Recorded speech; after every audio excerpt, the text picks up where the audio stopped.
नमस्कार दोस्तों, आपके अपने चैनल बीएसए ट्रिकी क्लासेस में आप सभी का स्वागत है। दोस्तों साइंस की आज की क्लास बहुत ही इंपॉर्टेंट रहने वाली है ग्रुप डी और एनटीपीसी के कैंडिडेट्स के लिए, क्योंकि दोस्तों आज की वीडियो में हम प्रीवियस ईयर में आए कुछ मोस्ट इंपॉर्टेंट प्रश्न आपके साथ डिस्कस करने वाले हैं जो आपकी परीक्षा की प्रिपरेशन की दृष्टि से बहुत ही इंपॉर्टेंट है। तो चलिए दोस्तों वीडियो को शुरू करते हैं और पसंद आए तो इसे लाइक और शेयर जरूर करिएगा। तो आज का सबसे पहला प्रश्न दोस्तों आपके सामने, हमारा ग्रह है पृथ्वी धरती, उसका नाम जो है वो किस भाषा से उत्पन्न हुआ है? क्या आप जानते हैं दोस्तों? जी, हमारे ग्रह धरती का नाम किस भाषा से उत्पन्न है?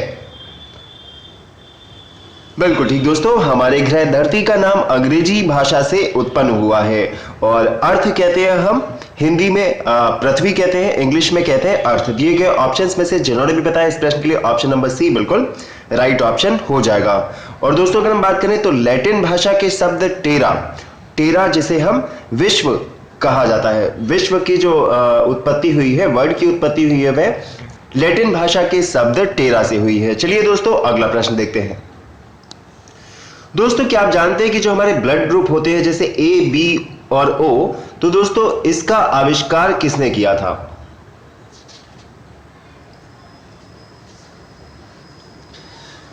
बिल्कुल ठीक दोस्तों, अगर हम बात करें तो ब्लड ग्रुप की खोज सबसे पहले नोबेल पुरस्कार विजेता कार्ल लैंड स्टीनर ने वर्ष 1900 में की थी। ऑप्शन नंबर सी इस प्रश्न के लिए जिन्होंने भी बताया बिल्कुल राइट ऑप्शन हो जाएगा।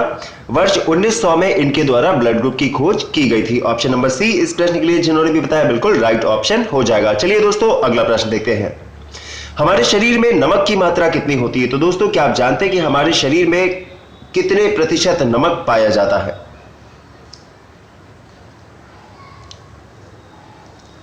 बिल्कुल ठीक दोस्तों, हमारे शरीर में नमक की मात्रा 0.4% होती है। ऑप्शन नंबर सी इस प्रश्न के लिए जिन्होंने भी बताया बिल्कुल राइट ऑप्शन हो जाएगा। इसके अलावा दोस्तों कई बार पूछ लिया जाता है कि बर्फ को पिघलाने के लिए किसकी आवश्यकता होती है, तो उस केस में भी आपका राइट आंसर हो जाएगा नमक या फिर सोडियम क्लोराइड। और यदि दोस्तों अगर हम बात करें, यदि 100 किलोग्राम का आदमी 100 किलोग्राम नमक खा ले तो उसकी मृत्यु हो जाएगी। और मनुष्य के आंसू में सोडियम क्लोराइड पाया जाता है, यह भी आप याद रखिएगा। कई बार पूछ लिया जाता है कि मनुष्य के आंसुओं में दिए गए विकल्पों में से क्या पाया जाता है, तो उस कंडीशन में आपको ऑप्शन में दे रखा होगा सोडियम क्लोराइड मतलब नमक, तो उस कंडीशन में नमक आपका राइट ऑप्शन हो जाएगा। चलिए दोस्तों अगला प्रश्न देखते हैं। दोस्तों पारंपरिक थर्मामीटर से किस तत्व जो प्राकृतिक रूप से अत्यंत जहरीला है का प्रयोग किया जाता है? तो प्रश्न में पूछा गया है कि दोस्तों प्राकृतिक थर्मामीटर में किस जहरीले पदार्थ का प्रयोग किया गया है? जी दोस्तों अगर हम बात करें तो प्राकृतिक थर्मामीटर में पारा मतलब मरकरी का प्रयोग किया जाता है, और क्योंकि यह चमकदार होता है तथा थर्मामीटर के दीवार पर चिपकता भी नहीं है, और इसका ऊष्मीय प्रसार जो है दोस्तों कैसा होता है? एक समान होता है। ऑप्शन नंबर बी इस प्रश्न के लिए जिन्होंने भी बताया बिल्कुल राइट ऑप्शन हो जाएगा मरकरी या पारा। और दोस्तों पारा जो है वो प्राकृतिक रूप से अत्यंत जहरीला होता है। ऑप्शन नंबर बी बिल्कुल राइट ऑप्शन हो जाएगा। चलिए दोस्तों अगला प्रश्न, एक चम्मच जो टेढ़ा दिखता है वह किसका उदाहरण है? तो दोस्तों विचार करके बताएं कि एक टेढ़ा चम्मच जो है वो किसका उदाहरण हो जाएगा?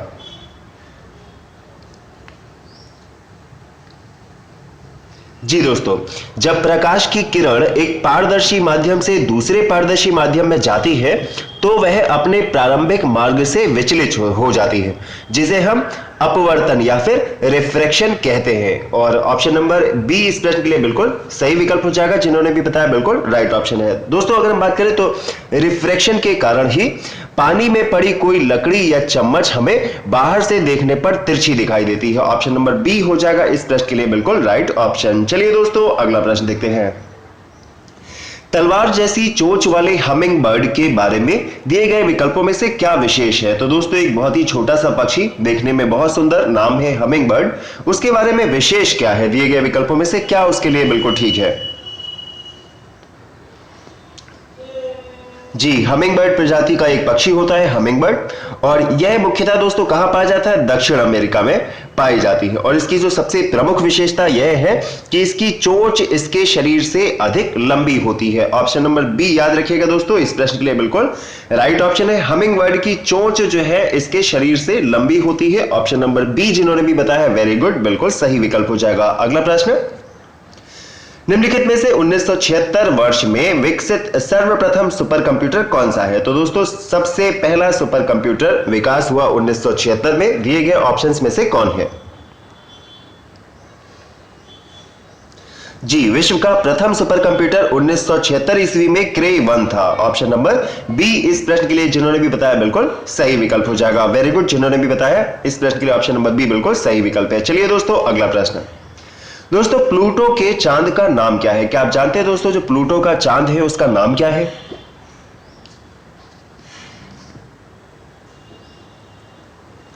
जी दोस्तों, अगर हम बात करें तो प्लूटो का जो सबसे बड़ा उपग्रह है उसका नाम है चेरॉन। ऑप्शन नंबर ए इस प्रश्न के लिए जिन्होंने भी बताया बिल्कुल सही विकल्प हो जाएगा। और दोस्तों प्लूटो की खोज जो है किसके द्वारा की गई थी? तो क्लाइव हॉगबैट के द्वारा 1930 में प्लूटो की खोज की गई थी। ऑप्शन नंबर ए इस प्रश्न के लिए बिल्कुल सही विकल्प है। अगला प्रश्न, भारत में निम्नलिखित में से कौन से राज्य में सर्वाधिक क्षेत्र मैंग्रोव के तहत है? मैंग्रोव वन जो है वो दिए गए विकल्पों में से किस राज्य में सर्वाधिक क्षेत्र घेरते हैं? दोस्तों अगर हम बात करें मैंग्रोव वनस्पतियों की तो मुख्यतः यह समुद्र तट और निम्न डेल्टाई क्षेत्रों में विकसित होती है और इन क्षेत्रों में ज्वार के कारण समुद्र में स्थित लवण स्थलों पर पहुंच जाते हैं जो मृदा को दलदली तथा लवणीय बना देते हैं। इसी कारण दोस्तों इन्हें जो है दलदलीय या लवणीय वनस्पतियां भी कहा जाता है। ऑप्शन नंबर डी इस प्रश्न के लिए बिल्कुल सही विकल्प हो जाएगा। जिन्होंने भी बताया बिल्कुल राइट ऑप्शन हो जाएगा इस प्रश्न के लिए पश्चिम बंगाल। चलिए दोस्तों अगला प्रश्न, उस प्रक्रिया का नाम क्या है जिसमें गैस सीधे ही ठोस वस्तु में परिवर्तित हो जाती है? जी दोस्तों, गैस जो है वो डायरेक्टली सॉलिड में ठोस वस्तुओं में परिवर्तित हो जाती है, तो इस प्रोसेस को हम क्या कहते हैं? बिल्कुल ठीक, डिपोजिशन। जिन्होंने भी बताया ऑप्शन नंबर बी इस प्रश्न के लिए बिल्कुल राइट ऑप्शन है। दोस्तों वह प्रक्रिया जिसके द्वारा कोई पदार्थ गैस अवस्था से सीधे ठोस अवस्था में परिवर्तित होता है डिपोजिशन कहलाता है। ऑप्शन नंबर बी इस प्रश्न के लिए जिन्होंने भी बताया बिल्कुल राइट ऑप्शन हो जाएगा। इसके अलावा चलिए दोस्तों अगला प्रश्न देखते हैं। दोस्तों मास प्रति यूनिट वॉल्यूम क्या है? मास प्रति यूनिट वॉल्यूम क्या है? जी, मास प्रति यूनिट वॉल्यूम हो जाएगी घनत्व। ऑप्शन नंबर सी इस प्रश्न के लिए जिन्होंने भी बताया बिल्कुल राइट ऑप्शन हो जाएगा। और दोस्तों अगर बात करें तो वर्तमान में भारत में मापन की अंतरराष्ट्रीय प्रणाली प्रचलित है और लंबाई, समय और द्रव्यमान के लिए, लंबाई के लिए मीटर, समय के लिए सेकंड और द्रव्यमान के लिए किलोग्राम का प्रयोग किया जाता है। चलिए दोस्तों अगला प्रश्न देखते हैं। निम्नलिखित में से कौन सी श्रेणी पुणे में विकसित भारत की सर्वप्रथम सुपर कंप्यूटर श्रेणी है? तो दोस्तों अब की जा रही है बात भारत की। बिल्कुल ठीक दोस्तों, भारत में परम जो श्रृंखला है, सीरीज है, तो परम सीरीज के सुपर कंप्यूटर का निर्माण CDEC पुणे द्वारा किया गया है। ऑप्शन नंबर बी इस प्रश्न के लिए बिल्कुल राइट ऑप्शन हो जाएगा। भारत का जो सुपर कंप्यूटर है नाम है परम। चलिए दोस्तों अगला प्रश्न देखते हैं। दोस्तों ट्यूबरकुलोसिस के विरुद्ध मुख्यतः कौन सी वैक्सीन का प्रयोग किया जाता है? तो दोस्तों टीबी के विरुद्ध जो है जनरली कौन सी वैक्सीन का हम मुख्य रूप से प्रयोग करते हैं?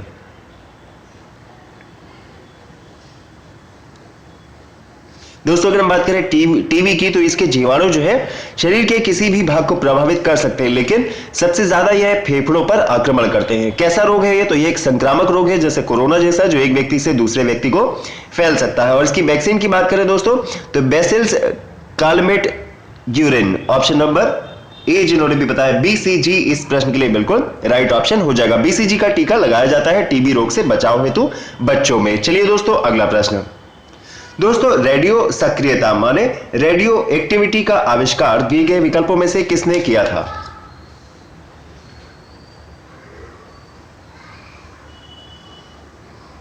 जी दोस्तों, रेडियो एक्टिव किरणों की बात करें तो कुछ विशेष तत्वों या उनके यौगिकों से कुछ अदृश्य किरणें अपने आप ही निकलती हैं। इन किरणों को हम रेडियो एक्टिव किरणें कहते हैं। और दोस्तों किसी पदार्थ में स्वतः ही किरणें उत्सर्जित होते रहने की घटना को क्या कहते हैं? रेडियो एक्टिवता या फिर रेडियो सक्रियता। ऑप्शन नंबर सी जिन्होंने भी बताया इस प्रश्न के लिए बिल्कुल राइट ऑप्शन हो जाएगा। हेनरी बेक्यूरेल ने इसकी आविष्कार किया था। ऑप्शन नंबर सी जिन्होंने भी बताया वेरी गुड, बिल्कुल सही विकल्प है। चलिए दोस्तों अगला प्रश्न। निम्नलिखित में से विटामिन ए का सबसे अच्छा सोर्स क्या है? जी अगर बात करें रासायनिक नाम की तो विटामिन ए का रासायनिक नाम होता है रेटिनॉल। सबसे अच्छा सोर्स की बात करें दोस्तों तो दिए गए ऑप्शंस में से गाजर जो है विटामिन ए का सबसे अच्छा सोर्स है। ऑप्शन नंबर बी जिन्होंने भी बताया इस प्रश्न के लिए बिल्कुल राइट ऑप्शन हो जाएगा। चलिए दोस्तों अगला प्रश्न देखते हैं। दोस्तों कौन जो है किससे लेकर सूर्य तक की अनुमानित दूरी लंबाई की यूनिट है?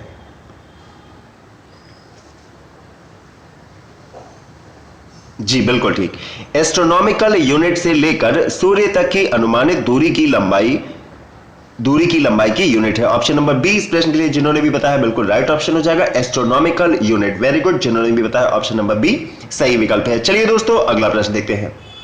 दोस्तों खसरा रोग जो है वो किसकी वजह से होता है? इंपॉर्टेंट प्रश्न है दोस्तों। जी खसरा जो है दोस्तों श्वसन प्रणाली में हमारी जो रेस्पिरेटरी सिस्टम होता है उसमें वायरस, विशेष रूप से मोर्बली वायरस के जीन्स पैरामिक्सो वायरस के संक्रमण से होता है। वायरस से होने वाला रोग है खसरा। ऑप्शन नंबर बी इस प्रश्न के लिए जिन्होंने भी बताया बिल्कुल राइट ऑप्शन हो जाएगा। चलिए दोस्तों अगला प्रश्न देखते हैं।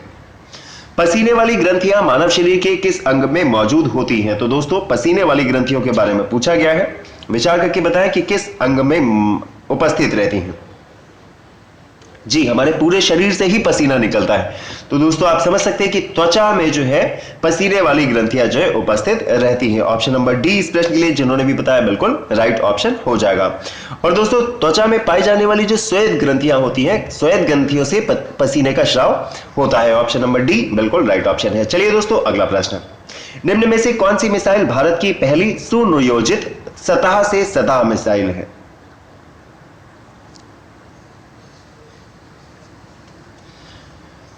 बिल्कुल ठीक दोस्तों, अगर हम बात करें तो पृथ्वी जो है ऑप्शन नंबर सी में दे रखा है, तो पृथ्वी मिसाइल जो है भारत की पहली सुनियोजित सतह से सतह मिसाइल है। और दोस्तों जुलाई 1983 में भारत ने स्वदेशी मिसाइल के बुनियादी ढांचे को विकसित करने के उद्देश्य से समन्वित निर्देश प्रक्षेपास्त्र विकास कार्यक्रम मतलब integrated guided missile development programme, जिसे हम IGMDP के नाम से भी जानते हैं, की शुरुआत की थी। और IGMDP द्वारा देश में ही विकसित सबसे पहली मिसाइल पृथ्वी थी। ऑप्शन नंबर सी इस प्रश्न के लिए बिल्कुल राइट ऑप्शन हो जाएगा। दोस्तों अगर हम बात करें दूसरी मिसाइल की, तो भारत की दूसरी बैलिस्टिक मिसाइल प्रणाली अग्नि मिसाइलों की श्रृंखला है, जिनकी जो मारक क्षमता है वो पृथ्वी मिसाइलों से ज्यादा है। तो दूसरी जो हमारी है बैलिस्टिक मिसाइल है वो है अग्नि। चलिए दोस्तों अगला प्रश्न, निम्न में से कौन एक वेक्टर मात्रा नहीं है?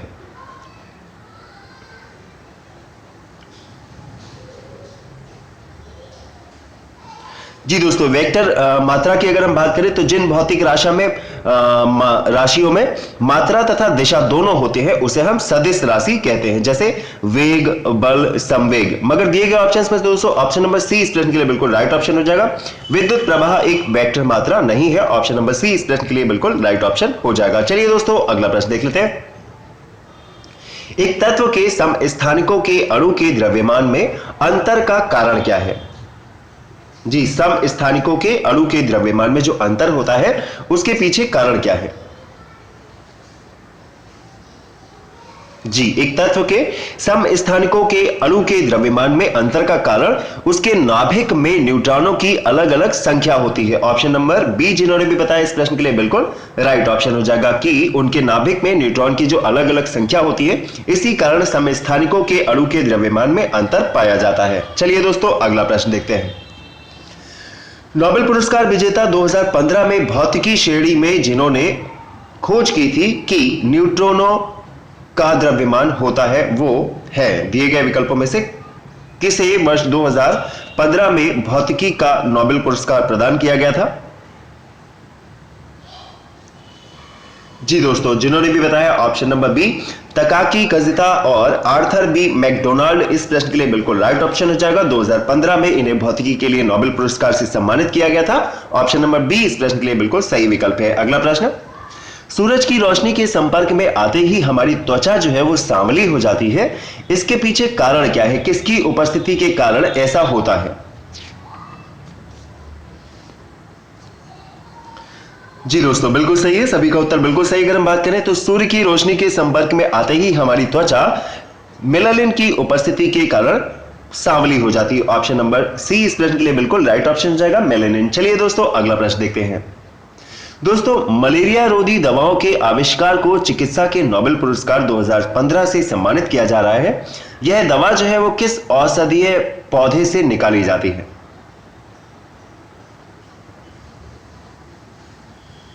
अजवाइन, ऑप्शन नंबर ए जिन्होंने भी बताया बिल्कुल राइट ऑप्शन हो जाएगा। आर्टमिसेनिन इस प्रश्न के लिए बिल्कुल सही विकल्प हो जाएगा। चलिए दोस्तों अगला प्रश्न, आंतरिक गति निर्धारक मानव शरीर के निम्नलिखित अंगों में कहां स्थिर होता है?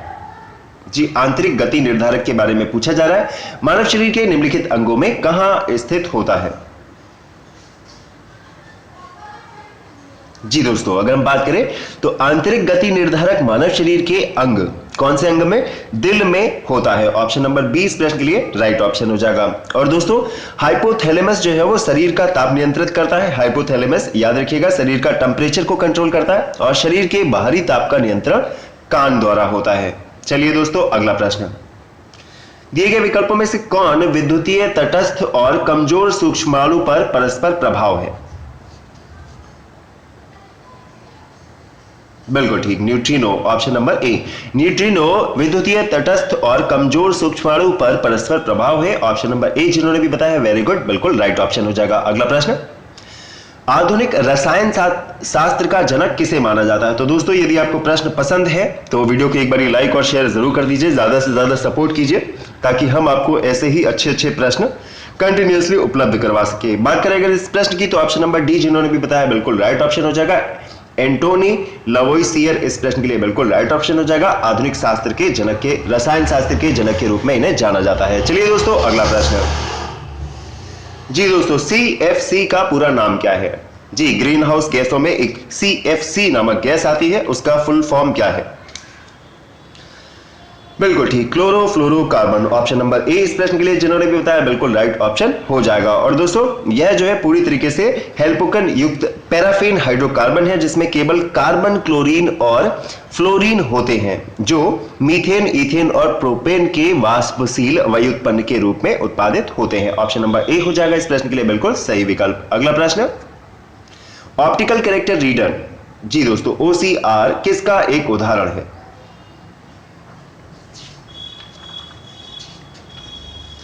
बिल्कुल ठीक दोस्तों, ऑप्शन नंबर बी जिन्होंने भी बताया बिल्कुल राइट ऑप्शन हो जाएगा। इनपुट डिवाइस का एग्जांपल हो जाएगा OCR। अगला प्रश्न, निम्न में से कौन सा हार्मोन थायराइड ग्रंथि द्वारा स्रावित नहीं होता है? जी, कौन सा हार्मोन जो है थायराइड ग्रंथि द्वारा स्रावित नहीं होता है?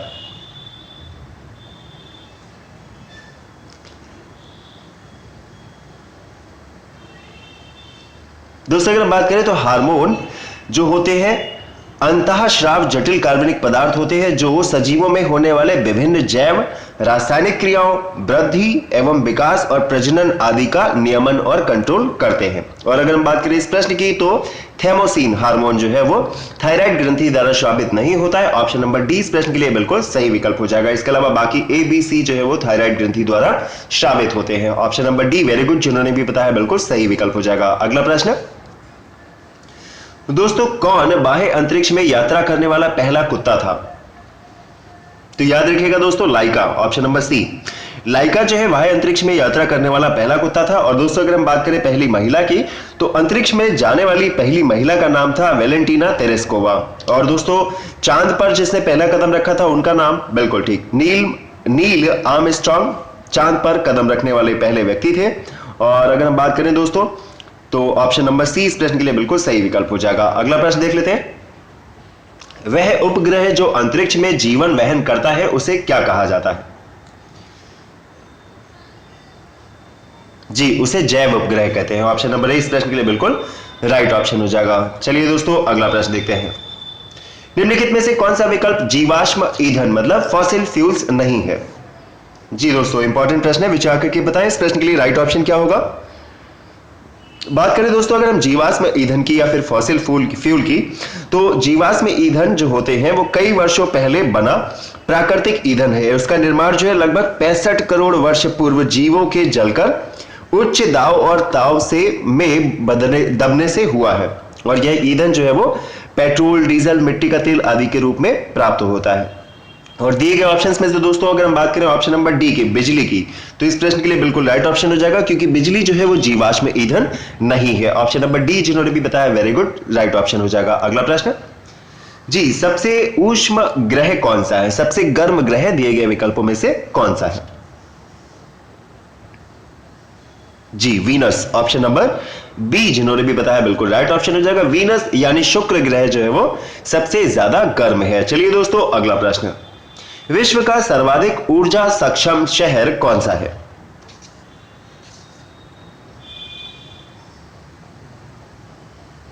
Very good, option number B जिन्होंने भी बताया रेकजाविक जो है दोस्तों आइसलैंड की राजधानी और सबसे बड़ा नगर है, और यह विश्व की सबसे उत्तरी राजधानी भी है। याद रखिएगा, सबसे उत्तरी राजधानी रेकजाविक है, और यह नगर जो है आर्कटिक वृत्त के भीतर बसा हुआ है, और विश्व की सबसे पुरानी संसद भी यहीं पर स्थित है, और सर्वाधिक ऊर्जा सक्षम शहर भी हमारा है रेकजाविक। चलिए दोस्तों अगला प्रश्न, निम्नलिखित में से कौन सा एल्गोरिथ्म का ग्राफिकल प्रतिनिधित्व करता है?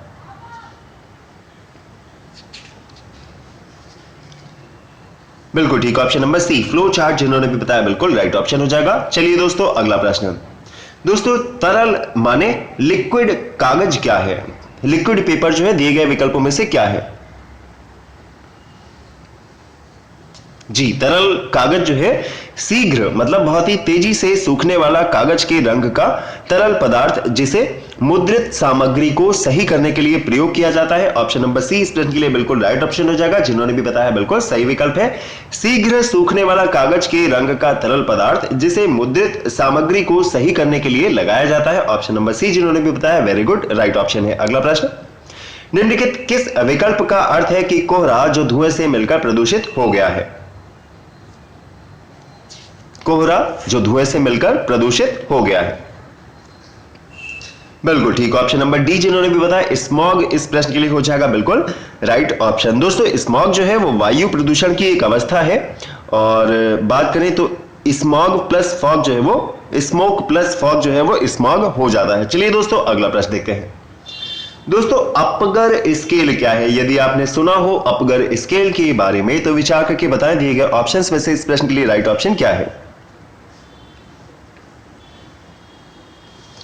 जी दोस्तों अपगर स्केल को नवजात शिशु के 5 मूल मानदंडों पर 0 से 2 तक पैमानों पर मूल्यांकन करके निर्धारित किया जाता है। और ऑप्शन नंबर सी इस प्रश्न के लिए जिन्होंने भी बताया बिल्कुल राइट ऑप्शन हो जाएगा। एक नवजात शिशु की भौतिक स्थिति निश्चित करने का स्केल है अपगर स्केल। वेरी गुड जिन्होंने भी बताया option number C right option है। अगला प्रश्न, काला सोना क्या है? तो दोस्तों विचार करके बताएं दिए गए ऑप्शंस में से इस प्रश्न के लिए राइट ऑप्शन क्या होगा? जी पेट्रोलियम पदार्थ जो है वो अत्यंत बहुमूल्य होते हैं, इसीलिए इन्हें काला सोना कहा जाता है। ऑप्शन नंबर बी इस प्रश्न के लिए जिन्होंने भी बताया बिल्कुल राइट ऑप्शन हो जाएगा, काला सोना पेट्रोलियम पदार्थों को कहा जाता है। अगला प्रश्न, किस ग्रह का नाम किसी रोमन देवता के नाम पर रखा गया है? तो दोस्तों विचार करके बताएं कि एक ग्रह ऐसा जिसका नाम रखा गया है एक रोमन देवता के नाम पर।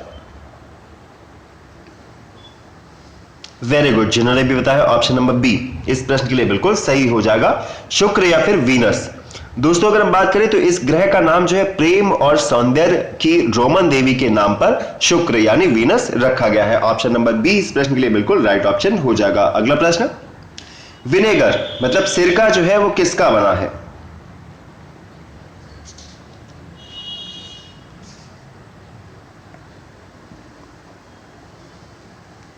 बिल्कुल ठीक, acetic acid. Option number B इस प्रश्न के लिए जिन्होंने भी बताया बिल्कुल राइट ऑप्शन हो जाएगा। विनेगर यानी सिरका जो है इसका निर्माण एसिटिक एसिड से होता है। चलिए दोस्तों अगला प्रश्न, जल विद्युत क्या परिवर्तन करता है? जी जल विद्युत जो है वो क्या परिवर्तित करता है?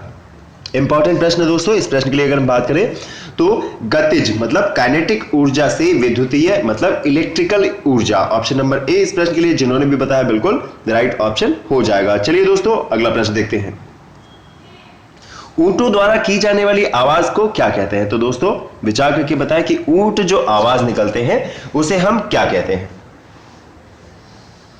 जी दोस्तों ऊंटों द्वारा की जाने वाली आवाज को गुरगुराहट कहते हैं। ऑप्शन नंबर 20 प्रश्न के लिए जिन्होंने भी बताया बिल्कुल राइट ऑप्शन हो जाएगा, ऊंट जो है गुरगुराहट करते हैं। अगला प्रश्न देखते हैं, सबसे जहरीली मछली कौन सी? इंपॉर्टेंट प्रश्न है दोस्तों, 2-3 बार परीक्षा में पूछा जा चुका है। रेलवे और ग्रुप डी दोनों ही परीक्षाओं में यह प्रश्न आ चुका है। बात करें दोस्तों तो ऑप्शन नंबर ए इस प्रश्न के लिए याद रखिएगा, पफर फिश जो है, पफर मछली जो है वो सबसे अधिक जहरीली मछली होती है। ऑप्शन नंबर ए इस प्रश्न के लिए बिल्कुल सही विकल्प है। याद रखिएगा दोस्तों, इंपॉर्टेंट प्रश्न है। चलिए दोस्तों अगला प्रश्न, वायुमंडलीय दबाव को मापने के लिए किस उपकरण का प्रयोग किया जाता है? जी, वायुमंडलीय प्रेशर को मापना हो तो किस उपकरण का प्रयोग करेंगे आप? जी, बैरोमीटर एक वायुमंडल मापी यंत्र होता है जिसके द्वारा वायुमंडल के दबाव को मापा जाता है। ऑप्शन नंबर बी इस प्रश्न के लिए जिन्होंने भी बताया बिल्कुल राइट ऑप्शन हो जाएगा। वेरी गुड, जिन्होंने भी बताया ऑप्शन नंबर बी सही विकल्प है। दोस्तों हीरा निम्नलिखित का सख्त रूप होता है, तो किसका जो सॉलिड रूप होता है वो हीरा है? जी, एक पारदर्शी रत्न होता है हीरा, और यह रासायनिक रूप से कार्बन का शुद्धतम रूप होता है। ऑप्शन नंबर डी इस प्रश्न के लिए जिन्होंने भी बताया बिल्कुल राइट ऑप्शन हो जाएगा। दोस्तों जींस के निर्माण एवं विपणन का श्रेय किसे जाता है? क्या आप जानते हैं दोस्तों दिए गए ऑप्शंस में से राइट ऑप्शन इस प्रश्न के लिए क्या होना चाहिए? बिल्कुल ठीक, Levi Strauss. Option number A इस प्रश्न के लिए जिन्होंने बताया बिल्कुल सही विकल्प हो जाएगा। तो दोस्तों आज की वीडियो में बस इतना ही रखते हैं। यदि आपको आज की वीडियो पसंद आई हो तो वीडियो को लाइक और शेयर जरूर कीजिएगा, और ज्यादा जानकारी और तैयारी के लिए बने रहिए दोस्तों अपने चैनल BSc की क्लासेस के साथ। वीडियो को अंत तक देखने के लिए थैंक यू।